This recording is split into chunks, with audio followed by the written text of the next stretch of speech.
Graça e paz a todos, você que está na sua casa, de repente no seu quarto, na sala, no seu escritório, na varanda, ou fora de casa, em algum lugar, assistindo, de repente aí dentro do carro, eu não sei. O importante é que você esteja ouvindo a palavra de Deus e participando deste culto. Um culto que envolve a entrega da sua vida viva, separada, santa, e que seja agradável a Deus. Esse é o culto racional, é o culto verdadeiramente espiritual, que nos traz sentido para a vida. Gostaria de ler um texto com você, que está lá em Mateus 24, Evangelho de Mateus, capítulo 24. Nós vamos ler a partir do verso 1 até o verso 14. Mateus 24. É um texto interessante, onde Jesus começa, pelo menos aqui em Mateus, a narrar um momento difícil, que de fato vai acontecer, ou que para nós já está acontecendo. E é um texto que ele fala principalmente ou especificamente para os discípulos. Olha que interessante. Essa palavra ele não está dizendo para aqueles que não creem. Ele está dizendo para aqueles que creem. Está dizendo para os seus discípulos. Verso 1 do capítulo 24 diz assim: tendo Jesus saído do templo, ia se retirando, quando se aproximaram dele os seus discípulos, para lhe mostrar as construções do templo. Jesus, porém, lhe disse: não vedes tudo isso? Em verdade vos digo que não ficará aqui pedra sobre pedra que não seja derribada. Me parece que Jesus aqui joga um balde de água fria nos discípulos, porque havia talvez uma empolgação dos discípulos ao mostrar para Jesus o que havia no templo, a sua construção, a sua arquitetura. Jesus olha de forma diferente. E Jesus vê de uma forma que era necessário que acontecesse uma destruição. Até porque esse templo não iria salvar, não iria sustentar ninguém a não ser o próprio Jesus. E ele continua. No Monte das Oliveiras, achava-se Jesus assentado quando de novo se aproximaram dele os discípulos. De novo os discípulos vêm, de repente pensando, e vieram em particular, e lhe pediram: dize-nos quando sucederão essas coisas, e que sinal haverá da tua vinda e da consumação do século. Se você prestar atenção, no verso 3, no verso 2, ele fala que não ficará pedra sobre pedra. Jesus joga um balde de água fria neles e diz assim: olha, o que vocês estão mostrando para mim vai ser destruído. Aí logo no verso 3, me parece que eles saem, eles estão voltando de novo para falar. Eles não estavam com Jesus? Mas me parece que isso gerou uma confusão no coração dos discípulos. O texto não fala disso, mas houve uma ausência pelo menos. Jesus jogou a batata quente, ou jogou uma informação que eles nunca imaginavam, porque até então o templo para eles, para os judeus, era a melhor coisa que pudesse ter para representar a presença de Deus, mas Jesus mostra de forma diferente. Eles voltam no Monte das Oliveiras, onde Jesus estava sentado. Eu fico imaginando Jesus assim, certeza que eles vão voltar e vão perguntar alguma coisa para mim. E quando se aproximaram dele os discípulos, em particular, olha aqui, mensagem particular para nós discípulos, amém? Mensagem de Deus, mensagem do teu Senhor, do meu Salvador, em particular para mim e para você que é um discípulo. Quem é um discípulo? O discípulo é exatamente aqueles que têm dificuldade de manifestar os seus pensamentos. A palavra no grego aqui é matetes. É exatamente o que aconteceu. Jesus falou uma coisa, destruindo toda uma idolatria, talvez, do coração daqueles discípulos, sobre a ideia do templo, de adoração, mas esses caras se afastam por um momento, mas eles voltam como discípulos, como aqueles que têm dificuldade de manifestar os seus pensamentos. E quem tem dificuldade de manifestar os pensamentos, precisa de ajuda de alguém, melhor e maior do que ele, para explicar a situação. Então eles perguntam para Jesus: dize-nos, quando sucederão estas coisas, e que sinal haverá da tua vinda e da consumação dos séculos? Jesus responde para eles. Jesus, para os seus discípulos, para aqueles que têm dúvida, e discípulo tem dificuldade, discípulo tem dificuldade de lidar com as suas crises, discípulo tem dificuldade de lidar com algo novo que o teu Senhor, o meu Salvador, pode te dizer. Interessante que Jesus responde. Isso mostra que discípulo não fica sem resposta. Quando o seu mestre é o Senhor Jesus, os seus discípulos não ficam sem resposta. Ainda que a resposta de Jesus seja dura, difícil. E me parece que é isso que Jesus vai fazer. Vede que ninguém vos engane. Eu vou responder para vocês, mas a resposta que eu vou dar para vocês é uma resposta de informações que nesse tempo difícil, nesses tempos difíceis, vocês não podem ser enganados. Porque pode que no meio desse tempo difícil, você, como discípulo, possa ter a tentação de ser enganado, de perguntar para outra pessoa, que não seja eu, o próprio Jesus, para te anunciar, para te mostrar, para te revelar, te proteger com uma informação. Então Jesus antecipa para eles algo que só Jesus podia fazer como Deus, como Filho de Deus, daquilo que iria acontecer antes da sua volta. E foi exatamente, Jesus começa a responder: antes da tua vinda, o que acontecerá? Então Jesus responde: vede que ninguém primeiro vos engane. Não sejam enganados. Não se enganem. Não sejam enganados nesta época que nós estamos vivendo. Nós estamos em crise política, estamos em crise econômica, estamos numa crise de saúde, nós estamos numa crise entre as igrejas. E nesse momento de crise, me parece que nem todo mundo pensa a mesma coisa. E aí, quando se trata do povo de Deus, dos discípulos de Jesus, que somos nós a igreja, me parece que nós temos que fazer como esses discípulos fizeram. Nós temos que ir na direção do Mestre, daquele que nos ensina aquilo que não vai nos enganar. E a gente está vivendo uma época onde tanta notícia ruim nós temos na internet, na televisão, na boca das pessoas. Todo mundo se torna político nesse tempo. Todo mundo tem uma opinião, todo mundo está sendo inflamado sobre questões políticas e econômicas, sobre a saúde, sobre a igreja. E aí vem a pergunta: será que a minha informação é a informação verdadeira? Será que a minha informação não é a repetição, a reprodução de um discurso enganoso? Mas Jesus chama-os, e diz assim: olha, ninguém vos engane, porque virão muitos em meu nome, dizendo, eu sou o Cristo, e enganarão muitos. E certamente ouvireis falar de guerras, rumores de guerras.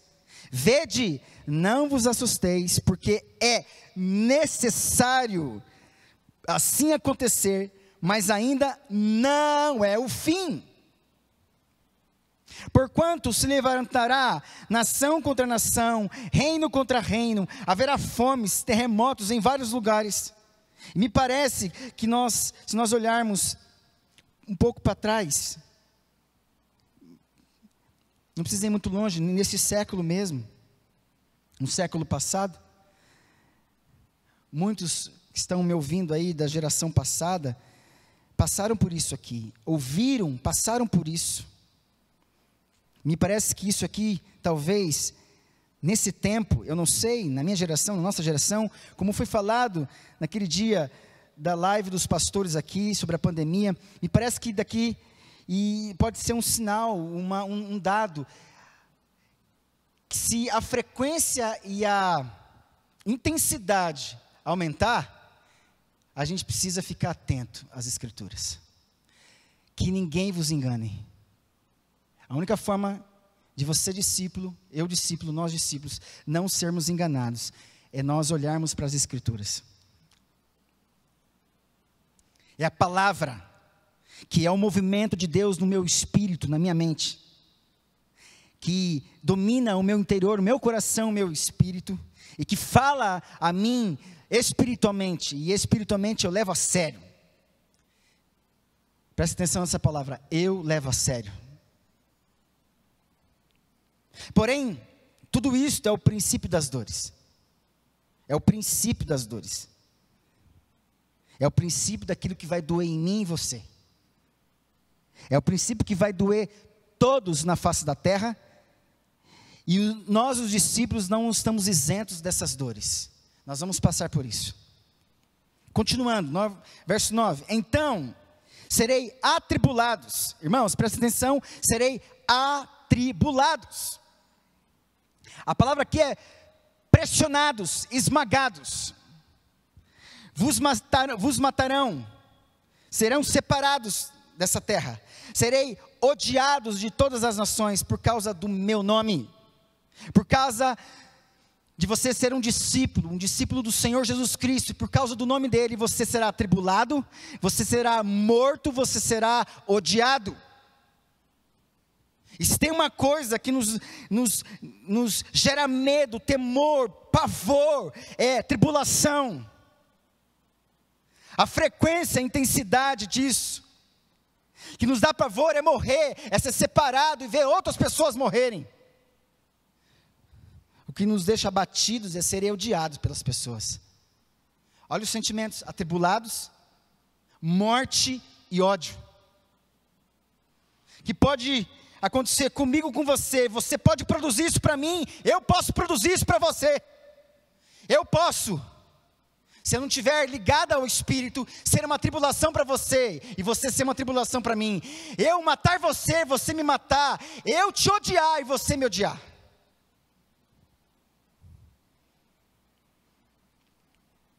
Está dizendo que será um tempo para todos. Nesse tempo, muitos hão de se escandalizar, muitos tropeçarão, serão pegos por uma armadilha. Por isso que quando nós precisamos caminhar nesse trilho, a armadilha geralmente é feita em um caminho onde todo mundo passa. Não é feito num lugar que não haja uma trilha, um chão batido. O tropeço acontece onde as pessoas passam.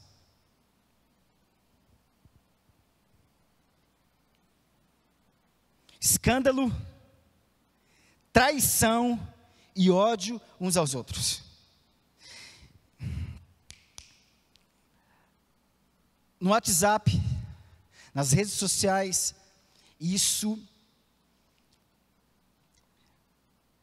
teve uma dimensão exponencial.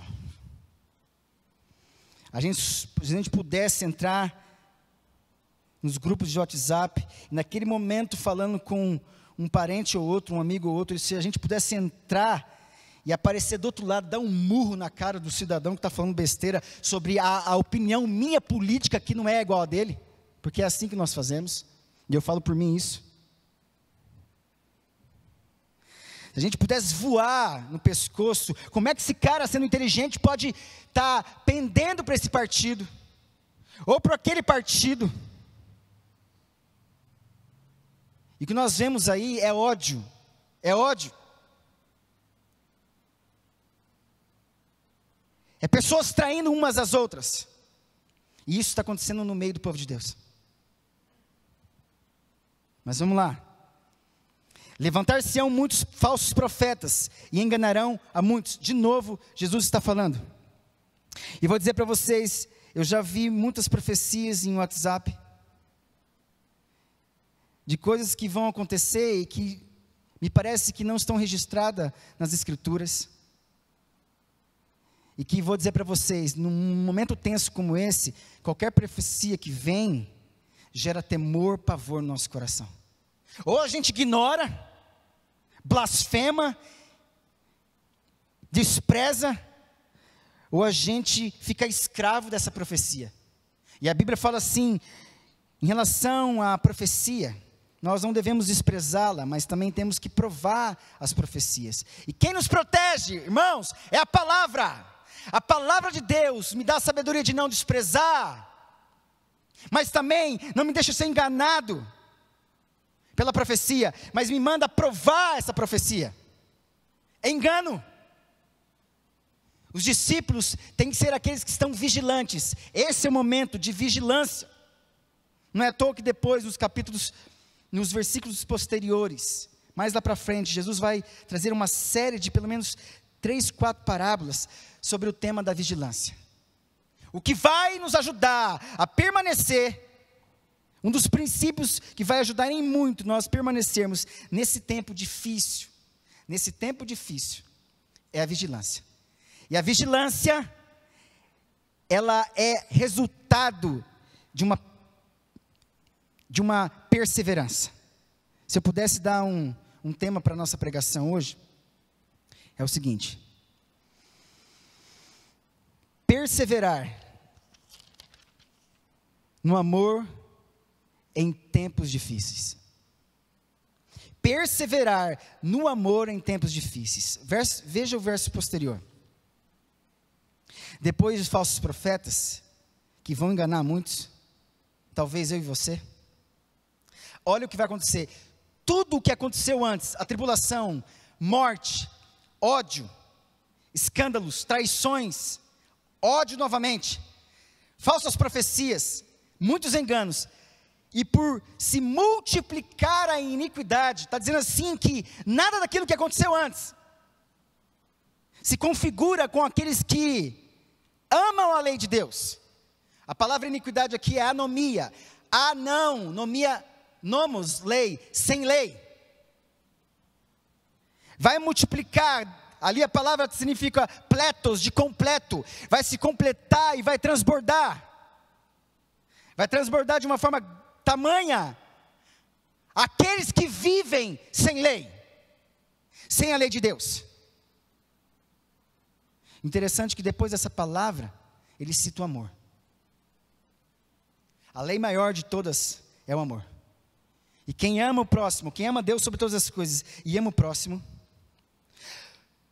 isso depende de toda a lei e os profetas. E quem ama Deus e ama o próximo, nesse tempo, e quem vai continuar amando Deus e o próximo nesse tempo, é o que vai conseguir perseverar. É aquele que ama e perseverar no amor, é aquele que vai se manter na lei maior, e amando eu consigo cumprir todas as coisas. Eu consigo passar pela tribulação do outro que provoca sobre mim, com paciência. Eu não nego a Jesus. Se quiserem que eu negue a Jesus, eu prefiro morrer do que negar Jesus, por amor a Ele, amor. Por amor eu tenho paciência, o amor é paciente. Diz que o ódio não é o oposto do amor, ele está muito próximo, porque amor tem a ver com se importar com alguém. Olha que interessante. O oposto do amor é a indiferença, é não ligar para ninguém. Pelo menos o ódio, eu odeio alguém, e eu posso odiar alguém que um dia eu amei, e eu posso amar alguém que um dia eu odiei. Mas o amor faz eu vencer o ódio e a indiferença. Levantar-se-ão muitos profetas, enganarão a muitos, e por se multiplicar uma vida sem lei, desprezando a lei, na ilegalidade, o amor se esfriará de quase todos. Irmãos, esse texto, esse versículo, essa parte, o amor se esfriará de quase todos, é o que mais gera temor no meu coração. Porque o amor nos evangelhos é aquilo que registra que verdadeiramente eu amo o Senhor. É um distintivo dos discípulos em relação aos mandamentos de Deus. Aquele que guarda as minhas palavras, esse é o que me ama.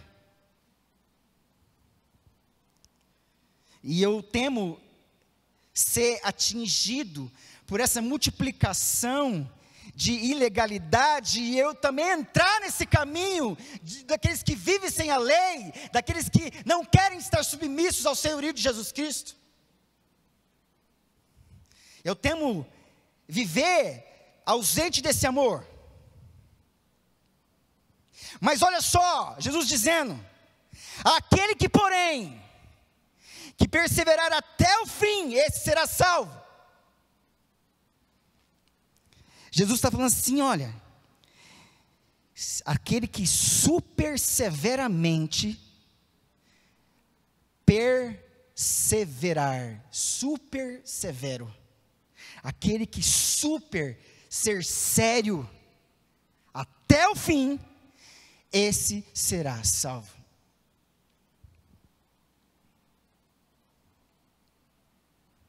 E será pregado este evangelho do reino por todo o mundo, para testemunho de todas as nações, então virá o fim.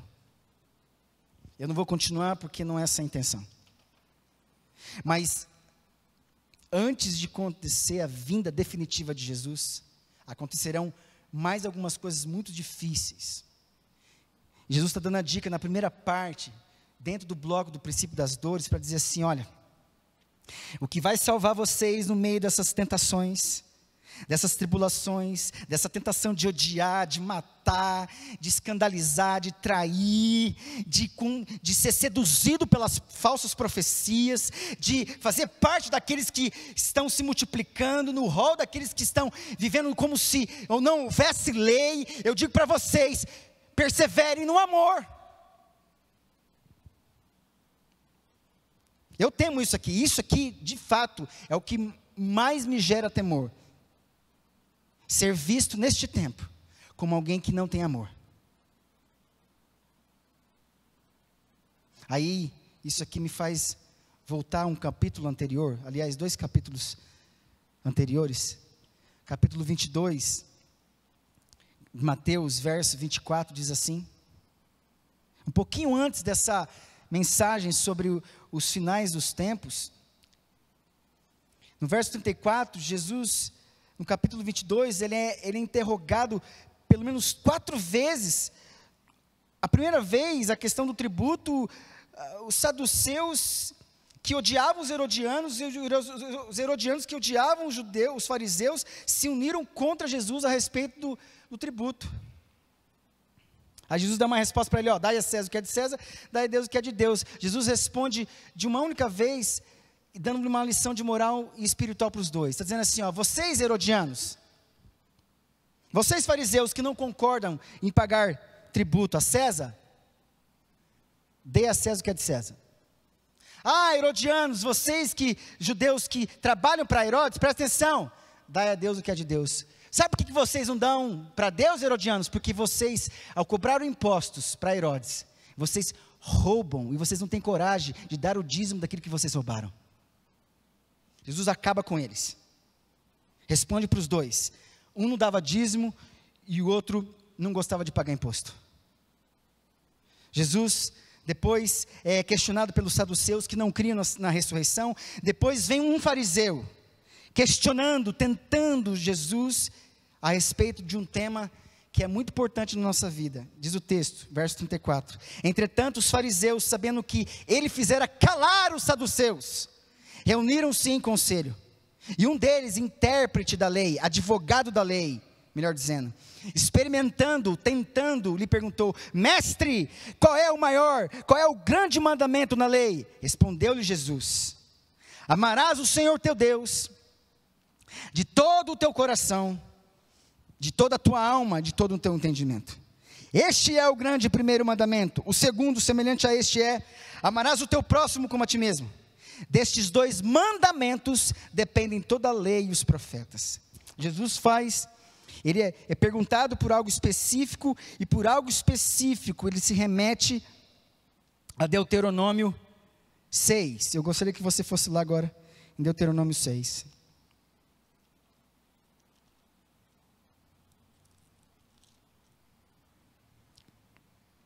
Me parece que, nesse tempo de princípio das dores, a única forma, dentro daquele contexto de Mateus 24, que não somente a vigilância, mas também a perseverança, e as duas estão muito bem ligadas.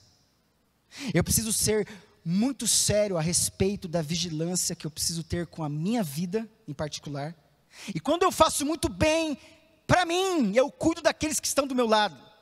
E passo essa seriedade, com autoridade para aqueles que estão do meu lado, a levar a sério a volta de Jesus, a enxergar os acontecimentos deste tempo. A minha perseverança, a tua vigilância, produzida pelo amor de Deus, constrange, porque o amor de Deus nos constrange. O amor de Deus nos constrange. Então, quando eu persevero no amor, eu também vigio em amor. E essa é a sabedoria que vem de Deus.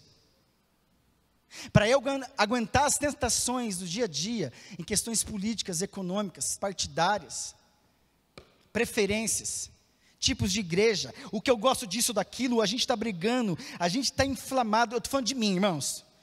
Se não serve para você, o problema é seu, mas está falando de mim. Por isso que Deus falou comigo, você precisa amar. E o amor não é do jeito que você aprendeu. O amor do jeito que eu tenho que mostrar para você. O amor é esse. O amor tem a ver com obediência. Verso 1 de Deuteronômio 6 diz assim: estes, pois, são os mandamentos, os estatutos, os juízos que mandou o Senhor teu Deus, se te ensinassem. Ensino aqui é receber informações que você não tinha, para que os cumprisses na terra a que passais a possuir. Obediência no lugar onde Deus quer que você esteja. Para que temas ao Senhor teu Deus e guarde todos os seus estatutos e mandamentos que eu te ordeno. Olha aqui o envolvimento da sua família. Quando você aprende, você repassa. Quando você aprende, você tem autoridade para ensinar. Tu, teu filho, o filho de teu filho, todos os dias da tua vida, e que teus dias sejam prolongados. Por isso que a palavra mandamento aqui é mitzvah, que vem de uma palavra tsavá, que significa uma carga, uma mochila necessária no caminho. Presta atenção. Quando Deus pensou em mandamento para mim e para você, quando Deus fala de mandamento, não é só alguém que está dizendo assim, ó, vai e faça isso aqui. A ideia de alguém mandando, um senhor, alguém autoritário, não. Está dizendo assim, olha, eu estou mandando você ir, porque é como se eu estivesse falando para você assim, olha, leva essa mochila com você, mas está pesado, mas leva a mochila com você. Não abre agora, mas leva essa mochila para você. Parece que não vai servir agora, mas leva essa mochila com você, porque no meio da caminhada, quando essa mochila começar a pesar, e quando você vê a necessidade em volta de você, você vai ver que a mochila está te incomodando. Você vai parar por causa do contexto. Você vai começar a abrir a mochila. Presta atenção nessa revelação. Você vai abrir a mochila e dentro da mochila vai ter todos os utensílios no meio da caminhada que você vai precisar. Isso é mandamento de Deus. Tsavá significa necessidade de saber aquilo que me protege. Necessidade de saber aquilo que me protege. É uma necessidade de se sustentar você, te protegendo. E nós vamos aqui correr para o amor. O amor é a necessidade que nós temos. O amor nos protege. É uma necessidade que nós temos. Nós devemos conhecer o amor e isso nos protege. É o que vai te proteger nesses últimos dias. De você não ser engolido pela multidão, pela multiplicação daqueles que vivem sem lei. Está aqui a lei. E é para um povo. É para um povo exclusivo. Ouve, pois, ó Israel, atenta em cumprires, para que te bem te suceda, e muito te multipliques na terra que emana leite e mel. Naquele tempo, no final dos tempos, a multiplicação dos iníquos. Mas aqui, quem obedece, haverá multiplicação dos fiéis. Como te disse o Senhor, Deus de teus pais. Olha que interessante. Muito interessante. Do mesmo jeito que a multiplicação para o mal, a multiplicação para o bem. E a multiplicação do bem tem a ver com aqueles que submetem à lei de Deus. Então, o verso 4. Aqui é o famoso e mais famoso versículo de Israel, dos hebreus. Esse aqui é o mandamento primeiro, é o Shema, é conhecido como Shema no hebraico, que significa: ouve, ó Israel, o Senhor nosso Deus é o único Senhor. Isso quer dizer a exclusividade do Deus Criador, a exclusividade do Deus único e poderoso. E está dizendo assim: dele somente vem o amor, e dele somente, e para ele somente devemos amar. Aí ele começa a dizer assim: amarás, pois, o Senhor teu Deus de todo o teu coração, de toda a tua alma, de toda a tua força. Se você fizer uma comparação desse versículo de Deuteronômio 6 com o de 22 lá, Mateus 22, verso 30 e alguma coisa, você vai ver que ele muda só o finalzinho aqui, de todo o teu entendimento. Aqui ele fala força. E ele continua: estas palavras que hoje te ordeno estarão no teu coração. E tu inculcarás a teus filhos, e dela falarás assentado em tua casa, andando pelo caminho, ao deitar-te e ao levantar-te. Me parece que esse trajeto, e esse movimento, esse comportamento dos pais em relação aos filhos, está sendo facilitado pelos dias difíceis que nós estamos tendo hoje. Pai, você não está trabalhando? Mãe, você não está trabalhando talvez? Você tem a chance, nesse tempo difícil, de inculcar, de falar assentado em tua casa, andando pelo caminho, ao deitar-te e ao levantar-te. Também atarás como sinal na tua mão, e te serão por frontal entre os olhos. E as escreverás nos umbrais de tua casa e nas portas. Esse texto é muito rico. Se eu pudesse destrinchar ele no hebraico, a gente teria grandes revelações aqui. Mas eu quero destacar o seguinte: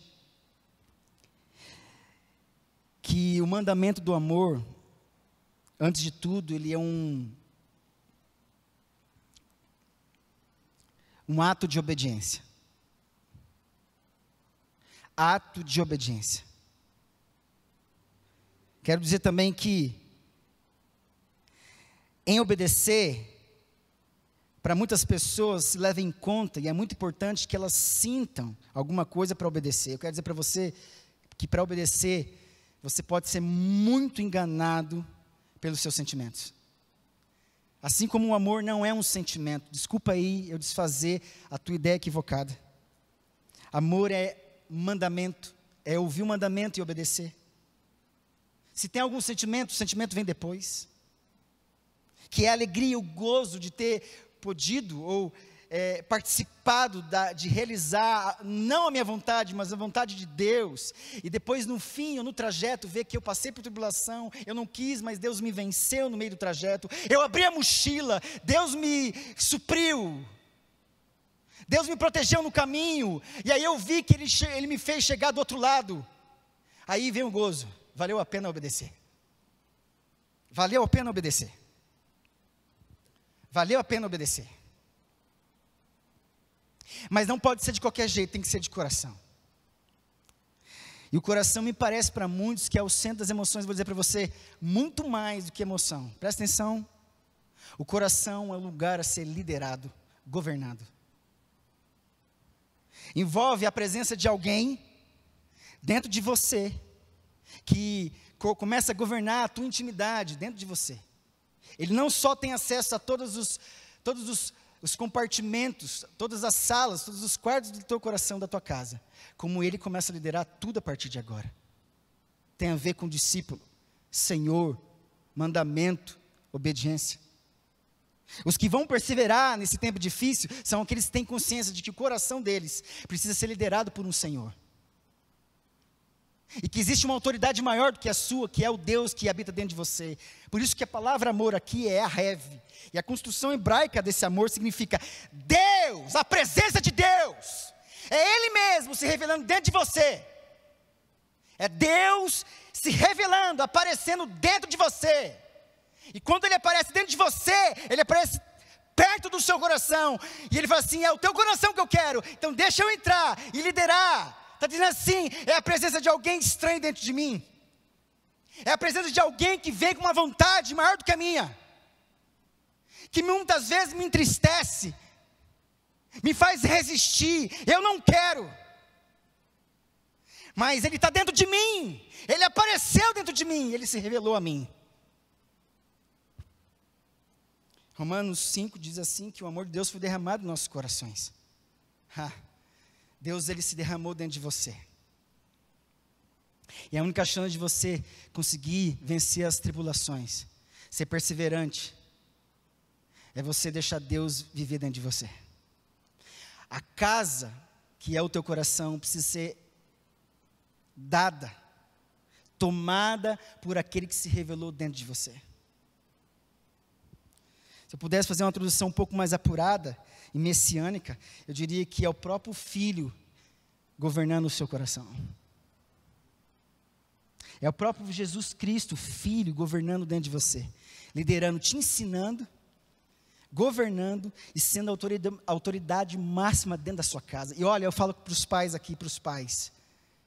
Quando os pais entendem isso, eles sentem uma força para falar com seus filhos. Quando o pai, a figura do pai, ele entende isso, ele tem uma autoridade e ele passa uma seriedade para sua esposa. Da mesma forma, quando a esposa entende isso, o esposo vê uma autoridade e dá atenção, e não vê como adversária, apenas adversária para ir contra, mas junto, para ir junto na missão. E os filhos começam a ver o temor dos pais dentro do coração, porque reconhece que Jesus Cristo é a autoridade da sua casa. Em outras palavras, do seu coração. O que é amar a Deus de todo o coração? É entregar o meu coração para Ele liderar. E isso não envolve sentimento, porque se você esperar sentir, você não vai dar a liderança para Ele.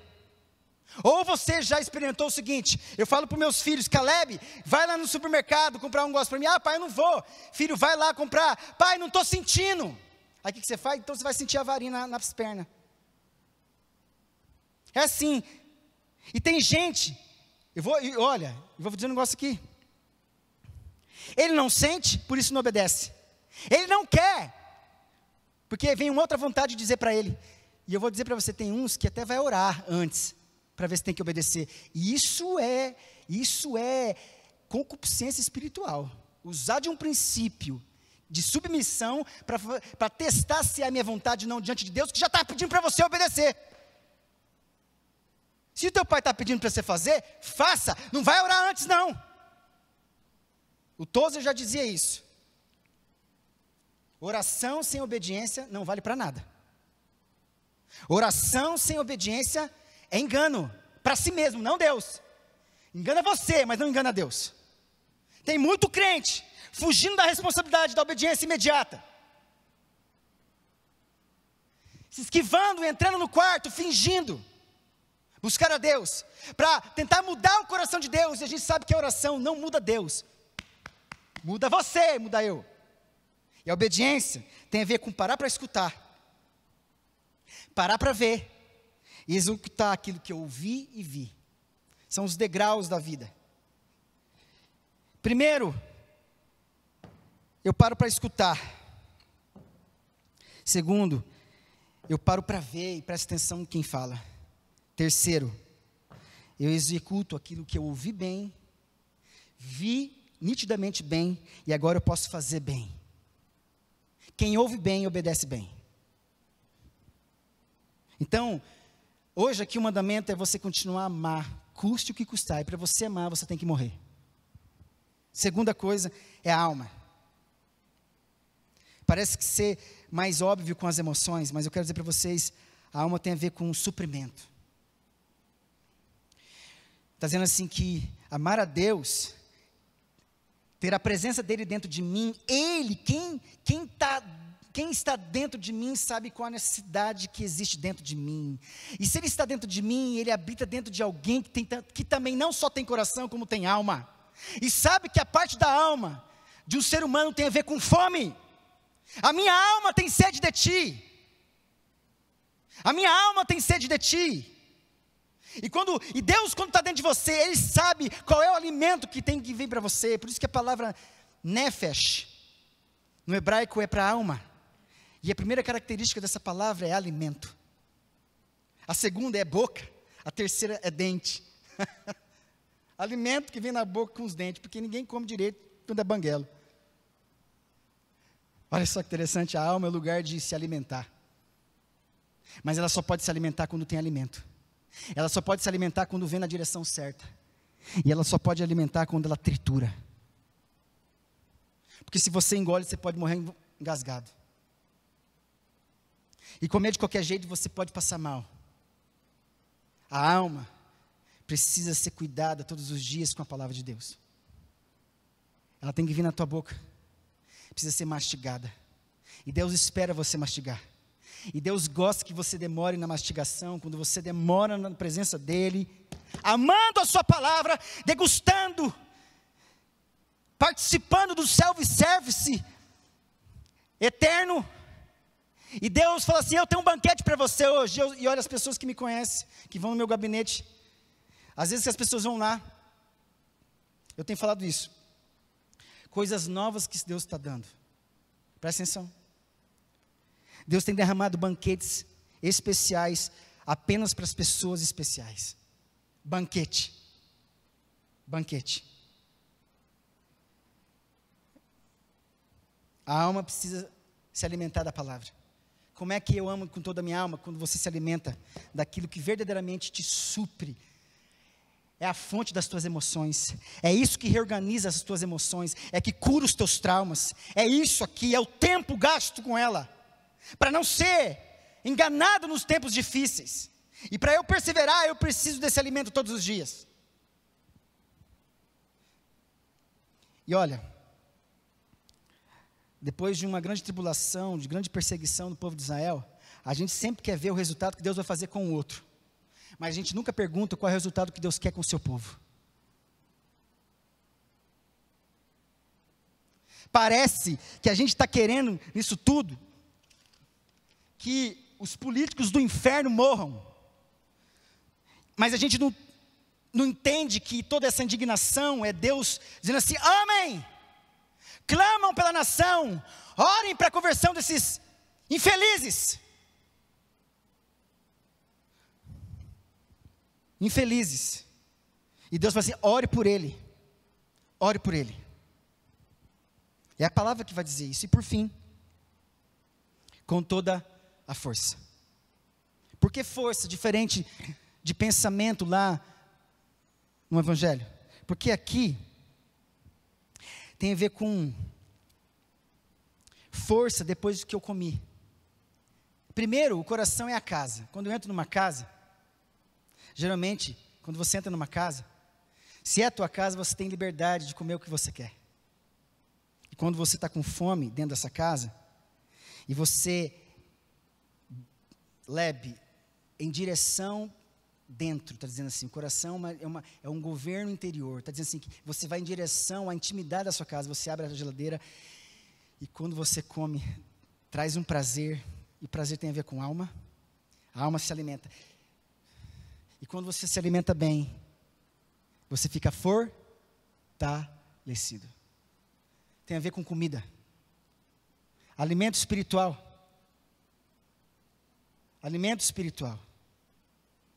eu sou fortalecido, tem a ver com água, que me fortalece para eu continuar caminhando, movimentando, tem a ver com sabedoria, que me dá força para andar no caminho, o amor de Deus é a força que eu tenho no meio da caminhada, para perseverar. Você está entendendo o que é amar a Deus? Sobre todas as coisas? Quando eu amo a Deus, eu estou pedindo para liderar o meu coração, eu estou pedindo para suprir a minha alma, e eu estou pedindo para Ele ser a força no meio da caminhada. Amar a Deus é ter Deus dentro de mim, fazendo o que Ele quer. Eu não amo como eu quero, eu amo a Ele como Ele quer que eu amo. E a gente só vai vencer nesses tempos difíceis. Porque eu vou dizer para vocês, o amor de muitos se esfriará. A palavra que ele usa ali no grego está dizendo assim, que as tribulações, as mortes, o ódio, as falsas profecias, os escândalos vão soprar um vento frio. É um sopro, que é, a palavra ali é psico, que tem a ver com psique, alma, sopro, vento. Olha que interessante, a alma que se alimenta dessa tribulação vai assoprar na direção do coração, que é o primeiro ambiente a ser resolvido no amor a Deus. Não adianta amar Deus com as suas emoções e com força se você não tem um coração liderado. Vai falhar, a tua alma vai te enganar, o teu coração precisa ser tomado pela presença de Deus. Está dizendo assim que a alma, o sopro vai esfriar o amor que está dentro do seu coração. Por fim, eu quero ler apenas um texto para você, que está lá João 13, abra a sua Bíblia, e que me parece ser, que tem que chegar nisso mesmo, Jesus nos ensina, e aqui no capítulo 13 do Evangelho de João, Jesus está apenas com os discípulos. Olha só, isso aqui é a intimidade com os filhos de Deus. Essa pregação não é para os ímpios, a pregação é para os discípulos de Deus. Se algum ímpio, algum pecador infeliz está ouvindo, então eu digo para você, se converta, experimente essa esperança, experimente esse amor, deixa Deus aparecer dentro de você. Verso 1 do capítulo 13 diz assim, ora, antes da festa da Páscoa, da minha morte, sabendo Jesus que era chegada a sua hora, de passar deste mundo para o Pai, e me parece que o princípio das dores é mais ou menos desse ambiente, de tensão, algumas coisas antes têm que acontecer, antes da volta de Jesus, ou antes de Jesus ir para o céu, mas agora ele vai voltar, e a gente vai com ele, tendo amado os seus, nesse momento de tensão, que estavam no mundo, amou-os até o fim. É isso? Tendo amado os seus, que estavam no mundo, pessoas do mundo, precisam do amor de Deus. Ele os amou até o fim. Até o fim, na morte de cruz. Depois ele ressuscitou glorificado. Mas ele amou até o fim. Dentro do mesmo capítulo 13, diz assim, verso 34. Novo mandamento vos dou, que vos ameis uns aos outros, assim como eu vos amei. Que também vos ameis uns aos outros. Presta atenção, você que é discípulo. Nisto conhecerão todos que sois meus discípulos, se tiverdes amor uns aos outros.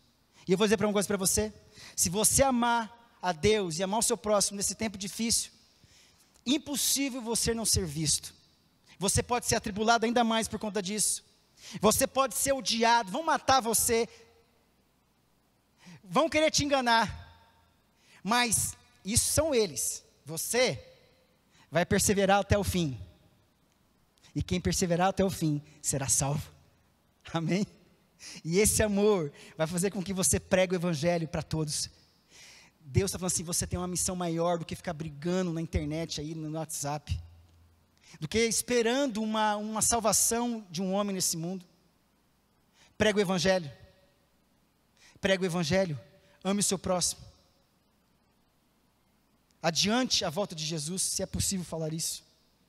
E por fim, João 15 diz assim, verso 7. Se permanecerdes em mim, e as minhas palavras permanecerem em vós, pedirei o que quiserdes, e vos será feito. Nisto glorificado meu Pai, que deis muitos frutos, e assim vos tornareis meus discípulos. Como um Pai me amou, também vos amei. Permanecei no meu amor, permanecei no meu amor. Levem a sério o meu amor. Se guardardes meus mandamentos, permanecereis no meu amor, assim como também eu tenho guardado os mandamentos de meu Pai. No seu amor permaneço. Tenho-vos dito isto, estas coisas, para que o meu gozo esteja em vós, e o meu gozo seja completo. Quando eu amo a Deus, o primeiro gozo, prazer é de Deus dentro de mim. E quando Deus se alegra e tem prazer dentro de mim, Ele compartilha o gozo comigo. Porque tudo que Ele faz dentro de mim, Ele faz dentro da minha casa. Ele faz para a minha alma. Ele faz para me dar força para continuar. Feche seus olhos.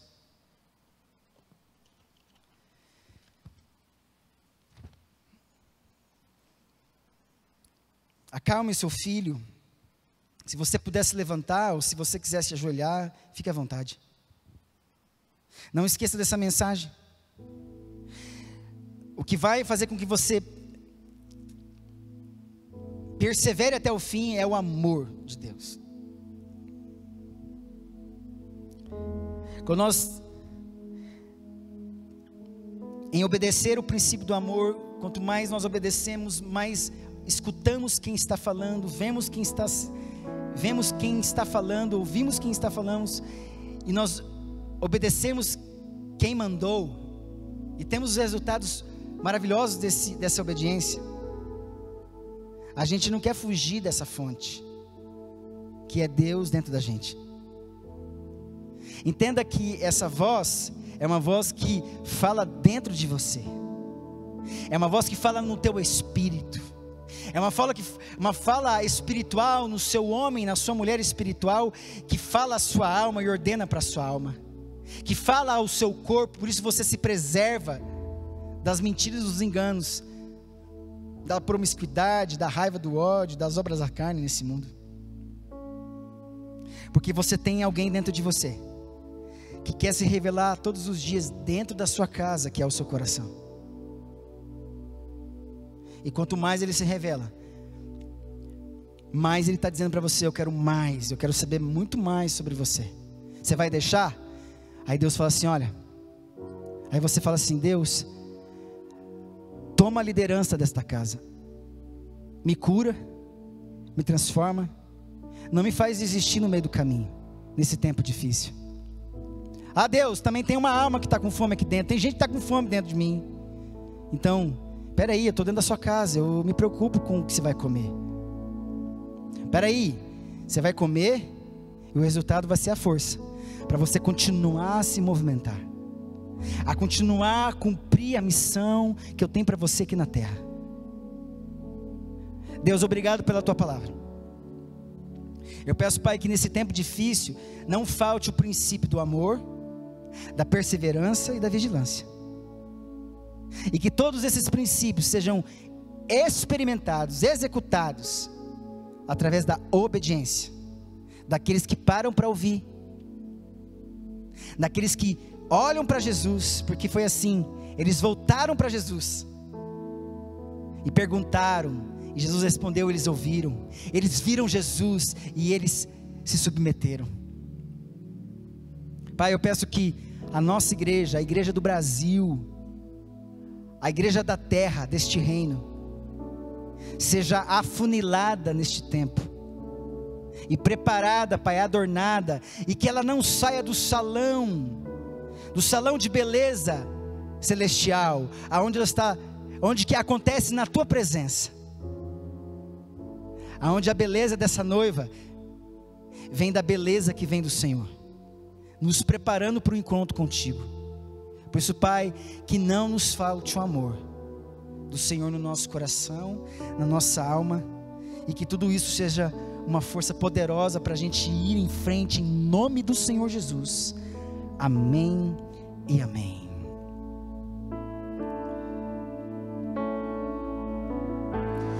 Escudo e proteção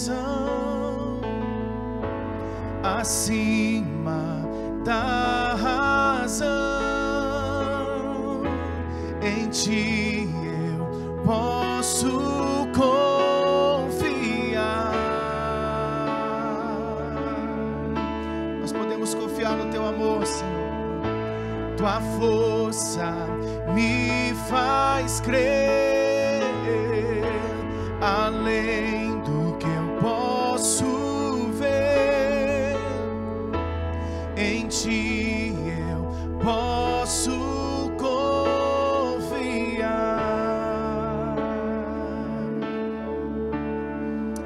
nós te agradecemos, Pai, por esta manhã. Nós te agradecemos por esse tempo de culto, por esse tempo de celebração. Te agradecemos em especial pelo tempo de palavra, o tempo, Pai, de amadurecermos na Tua palavra. E queremos, Deus, já entregar toda essa semana, todos os propósitos para essa semana na Tua presença. Consagrar, Deus, cada ação da Tua igreja nessa semana. Aquelas que teremos que promover aqui, nesse lugar físico.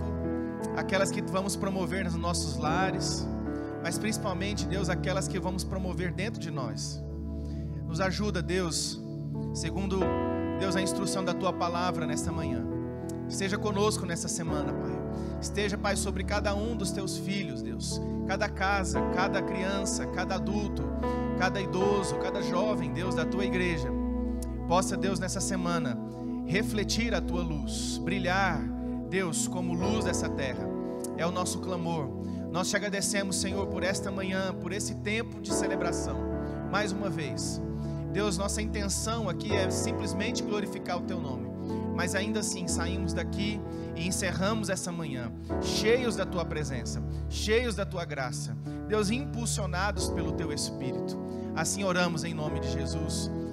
Que a graça poderosa, o amor de Deus, nosso Pai, a comunhão e a consolação do Espírito Santo, os dons e os frutos do Espírito sejam manifestos sobre a sua vida, sobre a sua casa, hoje e sempre, em nome de Jesus. Amém e amém. Deus te abençoe, querido. Uma semana vitoriosa na presença do Senhor.